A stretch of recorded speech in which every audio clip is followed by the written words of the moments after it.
Hey guys, it's Nicole here from Exponential Performance Coaching with just a little info on energy, calories and kilojoules and what it all means. We throw these terms around pretty casually sometimes, so it can be hard to determine what one's what.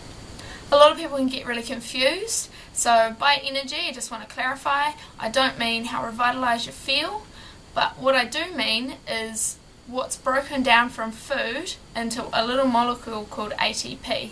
Now this molecule is used for the body's processes every day and of course for exercise and to fuel the exercising muscles. So that's our fuel, that's the petrol for the car, that's the fuel for our tank.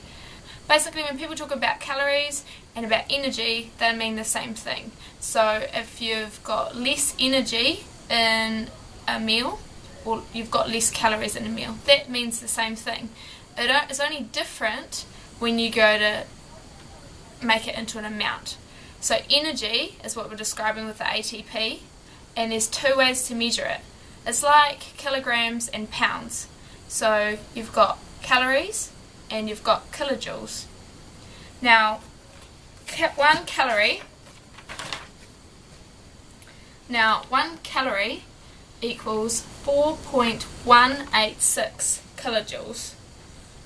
Kilojoules is the one that's on the back of food packets and things like that. So if you are measuring your energy intake, then kilojoules is the best way to do it.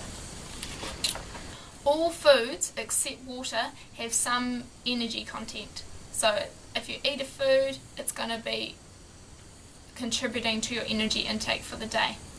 Different foods or different components of food such as fat, carbohydrate, protein and alcohol, they all have different energy values per gram.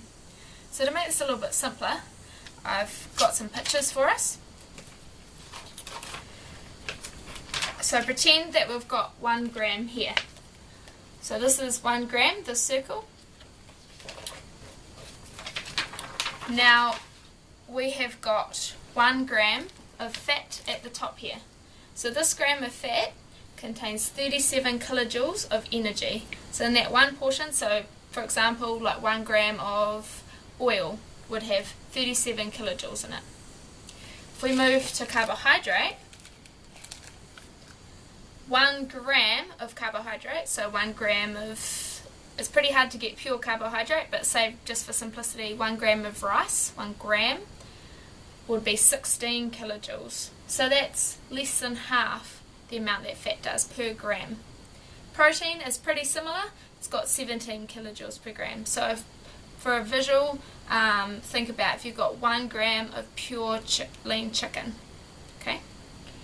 So thinking about this, theoretically, you should be able to eat twice the volume of a pure carbohydrate, or slightly more than twice the volume, so twice the gram amount, for the same energy and amount of fat. So this is interesting, especially when you're watching your weight or when you want to try and put on weight. So if you're watching your weight or you want to lose weight, then that's why it's important to reduce the fat in your diet, is because it's very energy dense. And so if you just have a little bit of something with a lot of fat in it, then it's going to add up, so you're going to be having quite a lot of energy throughout the day. If you stock up on carbohydrates or a lot of things with water in them, because like I said before, water has got no energy value. So things like vegetables, fruit, they all have a real high water density, which means they have very little energy value. Carbohydrates such as pasta, rice, potatoes, they've got a fairly small energy value for the amount of volume that you can have. Okay? So this is all something to think about if you are in that sense. Whereas if you want to put on some weight, or if you want to make sure you don't lose weight in your peak season, you're training really hard, you want to make sure that you stay at the same weight, then adding some fat to your diet, things like nuts, avocado, good oils like canola oil or olive oil, they're good to add to your diet, okay? So this is something to think about, but if you are going to play around, it is best to talk to someone like me or Whitney, and we can give you a hand to substitute certain foods in and out of your diet. This is just so that you understand us when we're doing these articles and things in the future. Thanks guys.